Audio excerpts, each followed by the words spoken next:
The American Civil War did not exclude the American Indians of numerous tribes. The war's divisiveness extended to the tribes, with some serving in the Union Army, some in the Confederate, and some fighting against both. Tribes and whole nations chose one side or the other, and individuals opted to support one side, while their families supported the other. As with the white American population, the war often pitted brother against brother, for the Indians fighting in the white man's war placed their homelands at risk of conquest. Most of the Cherokee supported the Confederacy, unsurprisingly, since many Cherokee were slave owners. So were the Choctaw, Chickasaw, Seminole, and Creek peoples. When the tribes were relocated to the Indian Territory in the 1830s, they took their slaves with them. Eventually, around 3 to 4% of the southeastern tribes owned African slaves. The issue of enslaved Africans and their descendants was as divisive among the tribes as it was in white America, and led to intertribal disputes and some actual fighting. Nonetheless, some Cherokee chose to support the Union, as did many Southerners who were not slave owners.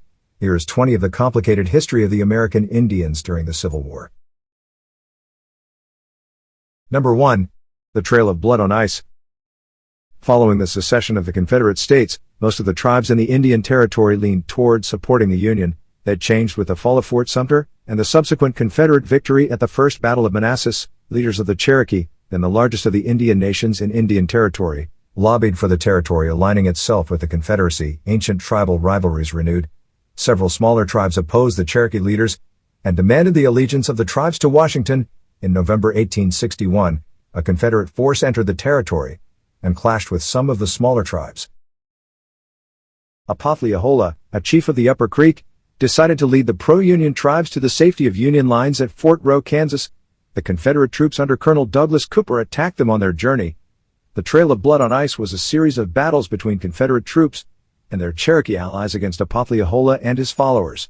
Mostly Creek and Seminole, more than 2,000 of his followers died as they fought their way to Kansas, where the survivors were mostly housed in refugee camps. Many, including Apopleahola, died in them during the ensuing months. The leader had survived the Battle of Horseshoe Bend during the Creek War, the relocation known as the Trail of Tears and the Trail of Blood on Ice, before succumbing to the harsh Kansas winter in 1863. Number 2. John Ross.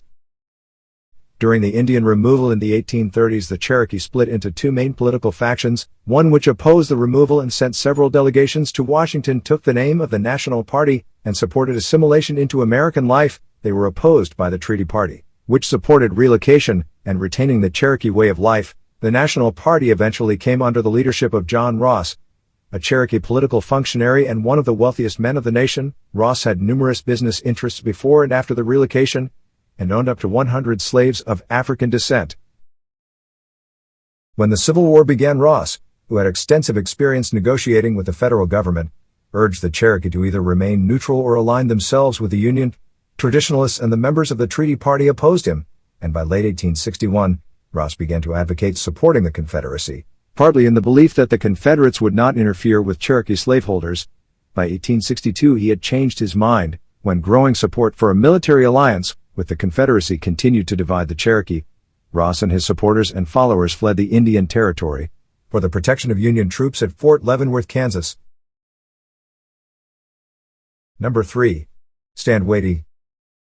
Stand Watie was a successful planter in the Indian Territory, and after the principal chief of the Cherokee, John Ross, fled to Union Territory in 1862, replaced him in that role.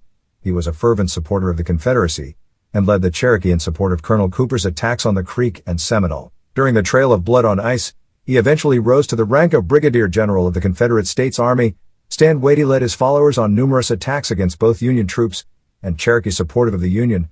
By the end of 1862, the Cherokee were engaged in a de facto civil war of their own, with Cherokee troops serving in the armies of the Union and the Confederacy, often fighting each other. Unlike his opponent John Ross, who was of mostly Scottish descent, Stand Watie was a full-blooded Cherokee. Watie owned a significant number of slaves, though slavery in the Indian Territory was different in some ways than in the Confederacy. The children of Cherokee slaves were not born into slavery as they were in the South. Intermarriage between the races was allowed, something strictly forbidden in the Confederacy. The troops Watie raised and led as mostly irregulars on raids against Union troops, and Cherokee villages which supported them included armed slaves, owned by Watie and some of his most loyal supporters. It was the only area of the Confederacy where armed slaves fought with the knowledge, though not the outright approval, of the government in Richmond. Number 4. Joseph Vaughan. Joseph Vaughan was the son of a Scottish Georgia planter and a Cherokee mother. After his father was murdered, he inherited his considerable wealth, which included plantations, slaves, several taverns, river ferries, and over $200,000 in gold. Vaughan relocated to the Indian Territory in 1837, where his business interests thrived.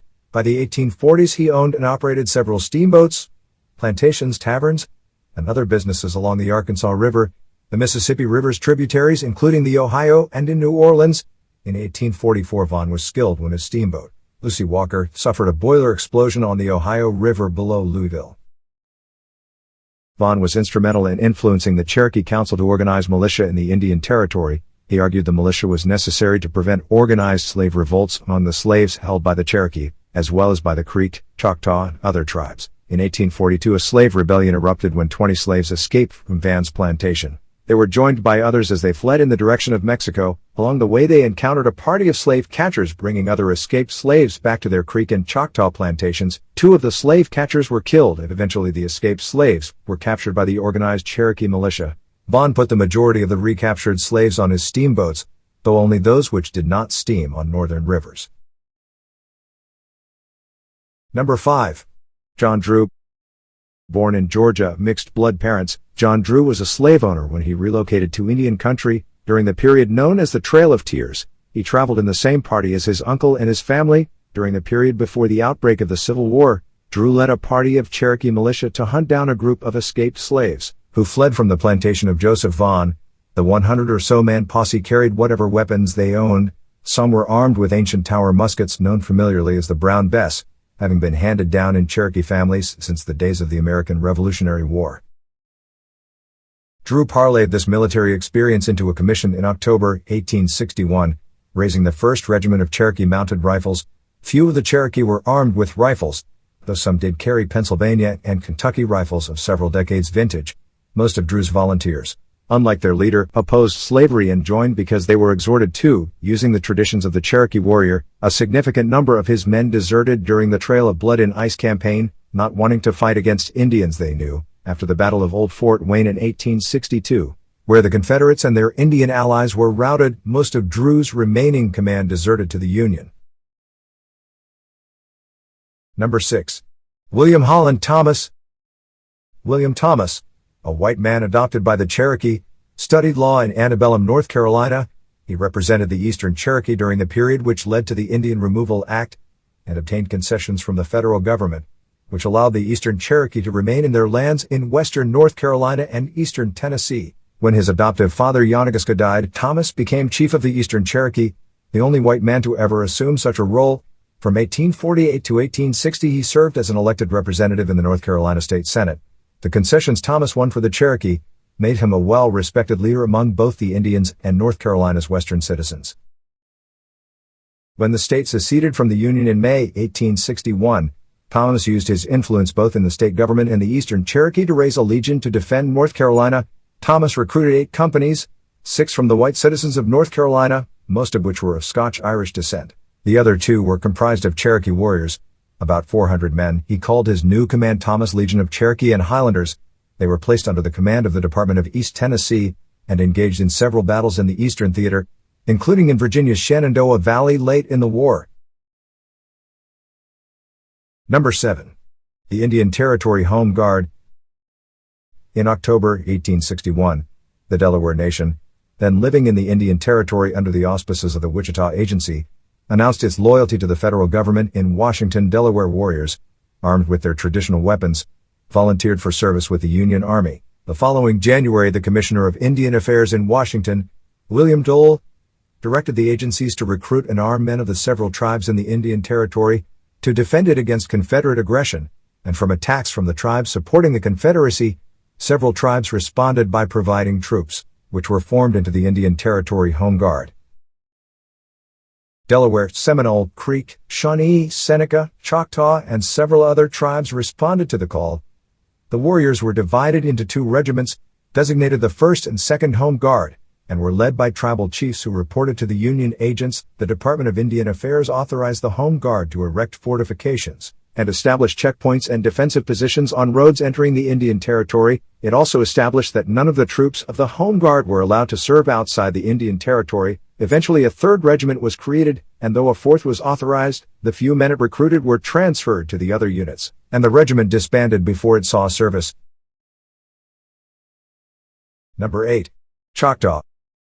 Before the attack on Fort Sumter, the new Confederate government received support through the enlistment of considerable numbers of Choctaw, many of whom owned slaves on plantations along the Mississippi and its southern tributaries. The Choctaw had split into 2 major bands following relocation, the Mississippi Choctaw east of the river, and the Choctaw Nation in the Indian Territory. By the time of the Civil War, the Choctaw Nation prospered, following the economic system of the southern states, with several tribal leaders successful in the cotton trade.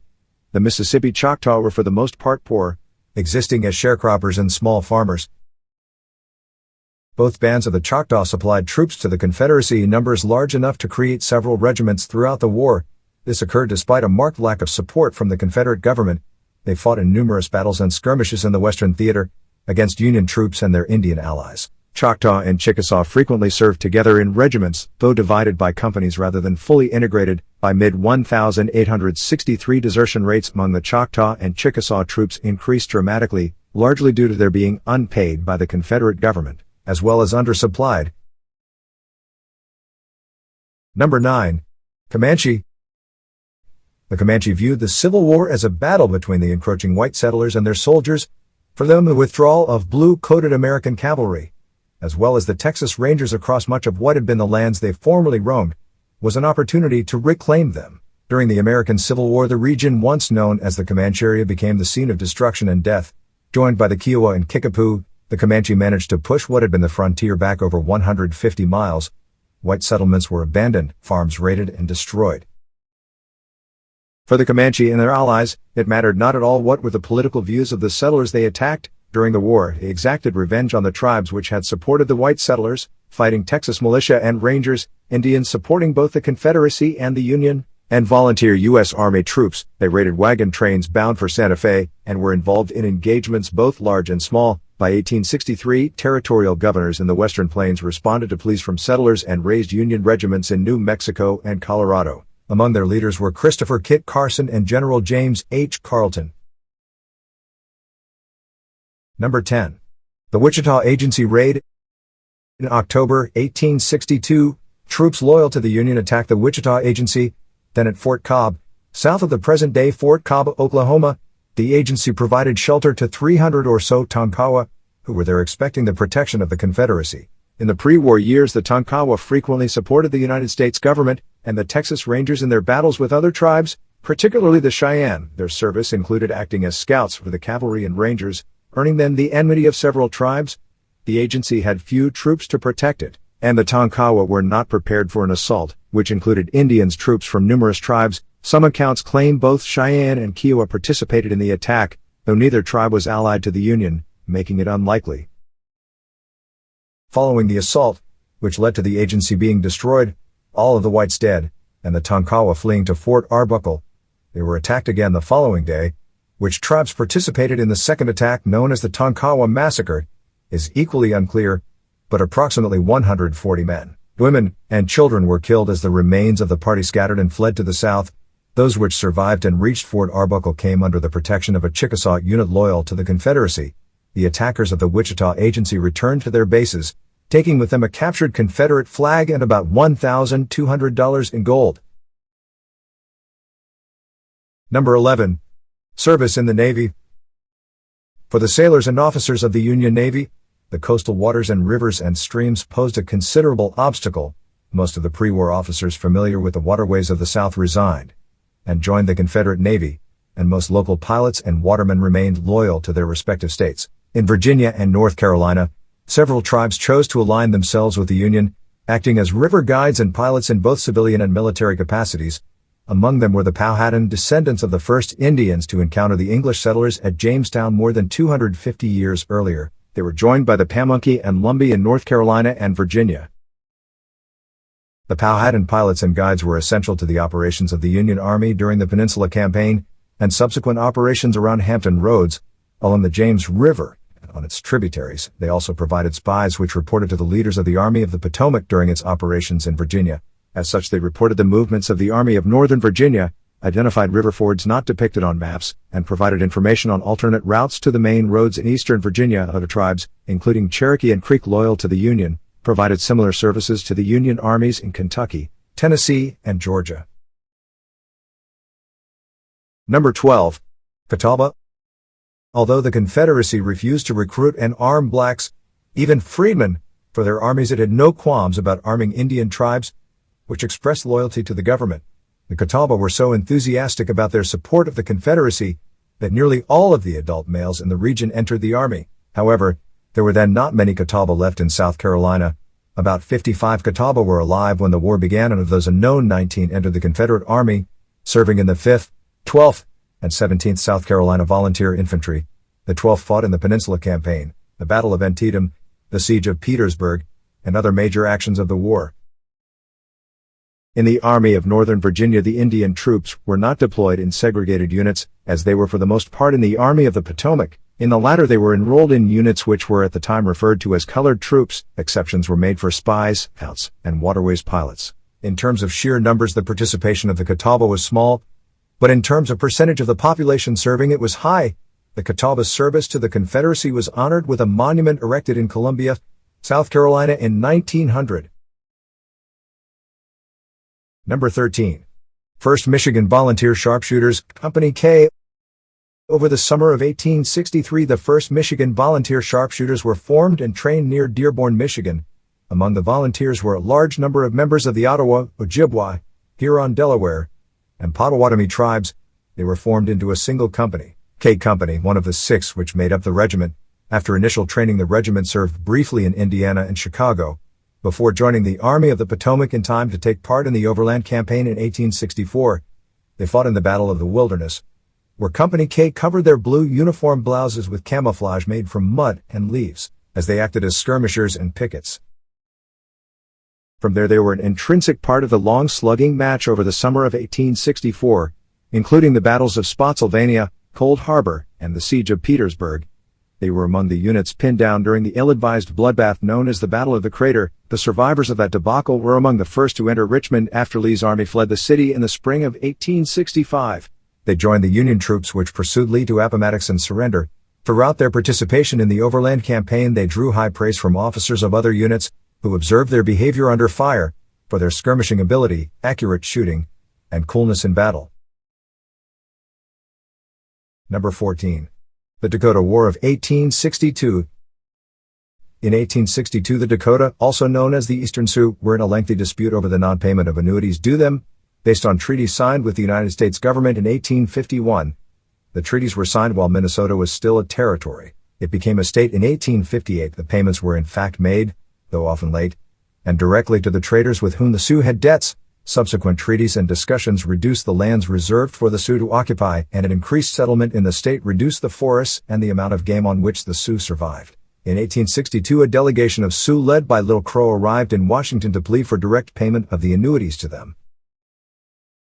While the delegations met in Washington, tensions in Minnesota reached a breaking point when a hunting party of settlers was attacked and killed by Sioux hunters. That night, the Sioux decided to launch a war. While still waiting for word from the delegates in Washington, the Sioux decision to initiate a war with the Union had nothing whatsoever to do with the war then raging between the states. Nonetheless, Little Crow was aware the Union was at the time engaged in a major war, and he believed the Union at a disadvantage, unable to commit significant amounts of troops to the Northwest. Less than half of the Sioux supported the idea of war on the settlers. Number 15. Sioux raids in Minnesota. Beginning on August 18, 1862, Sioux bands raided settlements and farms in western Minnesota. Several settlements were razed, the occupants killed or carried away as captives. The Lower Sioux Agency at Redwood was attacked and destroyed, and a detachment of Union troops sent to defend it nearly wiped out. In early September, Minnesota militia suffered a defeat at the Battle of Birch Coulee and were rescued by a detachment sent to relieve them from Fort Ridgely. By the end of the month, Sioux attacks brought trade along the Red River, most of it conducted by flatboats and steamboats, to a complete halt. Pleas to Washington for help went largely unheard, with the military preoccupied with the Confederate invasion of Maryland, as Little Crow had predicted. President Lincoln created the Military Department of the Northwest, and appointed General John Pope to command volunteer troops to defeat the Sioux. Pope's appointment followed his defeat at the Second Battle of Bull Run, and ended the significant blame exchange for that debacle among Union generals. Pope moved with alacrity, and the reinforced troops in Minnesota faced the Sioux on September 23, 1862. Less than a week after the bloody Battle of Antietam in Maryland, the troops in the field were commanded by Colonel Henry Sibling Hastings and volunteer Charles Flandreau. Their roughly 1,500 men were opposed by just under 1,000 Sioux warriors. Number 16. The Battle of Wood Lake. The engagement between the Sioux and the Union forces at Wood Lake resulted when a failed ambush set by the Sioux quickly evolved into a major engagement. The Sioux faced not a handful of settlers and militia, but a Union line steadied by the presence of veteran troops who had faced the Confederate Army in Virginia. The result was a battle which raged for about 2 hours, with the advantages quickly shifting to the Americans. The immediate result was the realization that the Sioux could not continue depredations on the Minnesota frontier in the face of reinforced American troops. Winter approached, and the Sioux faced starvation if they remained in the field. Nearly all the Sioux warriors surrendered to the Union by the end of September, the majority of them at Camp Release on September 26. Their leader, Little Crow, fled with a small band of followers to Canada. Of the surrendering Sioux, 498 were in prison, awaiting trial for the raids which occurred in August and September. In November, 300 of them were convicted of capital crimes and sentenced to death by hanging. Lincoln ordered the execution stayed until he could review the cases one by one. General Pope warned Lincoln that clemency towards the Indians would lead to frontier justice among the settlers, and a likely return of fighting. Lincoln commuted the sentences of all but 38, and those were hanged on the day after Christmas, 1862. It remains the largest mass execution in American history. Number 17. The Colorado War. The Colorado War began in the spring of 1864 in a series of encounters between Cheyenne and white ranchers, including one incident in which the Cheyenne were found with 175 head of branded cattle stolen from Colorado settlers. A series of raids on isolated settlers by Cheyenne and Arapaho expanded during the summer to involve the Lakota. And along the Arkansas River, the Comanche and Kiowa also conducted raids. The 1st Colorado Volunteer Cavalry Regiment, expanded and supported by territorial militia, moved to subdue the Cheyenne, believing them to be the principal leader among the tribes. They were also considered the perpetrators of a massacre of the Hungate family, in which Nathan Hungate, his wife, and their 2 young daughters were brutally slaughtered. Colonel John Shivington led the 1st Colorado Cavalry Regiment that summer and fall. In November, a large encampment of Cheyenne and Arapaho were ordered to move their encampment to Big Sandy Creek. Most of the Cheyenne and Lakota Dog soldiers, who were responsible for the majority of attacks on settlers throughout the preceding summer, were absent. When the Cheyenne and their allies refused to move, they were attacked, with the result known to history as the Sand Creek Massacre. Following the action at Sand Creek, many Arapaho and Cheyenne warriors opted to join the Dog soldiers, and attacks on settlers continued during the winter and into 1865, as the American Civil War continued to rage in the East. Number 18. The Seminole. As with the Cherokee, the Seminole split over the issue of the American Civil War, with a small minority in the Trans-Mississippi Theater opting to support the Union, mainly as guides and scouts, starting with a battalion of Seminole volunteers, eventually expanded to a regiment. The Seminole fought on the Confederate side in several engagements and skirmishes in the swamps and bayous along the Mississippi River and its tributaries. Their leader, John Thumper, received a commission in the Confederate Army, eventually rising to the rank of Colonel of Volunteers.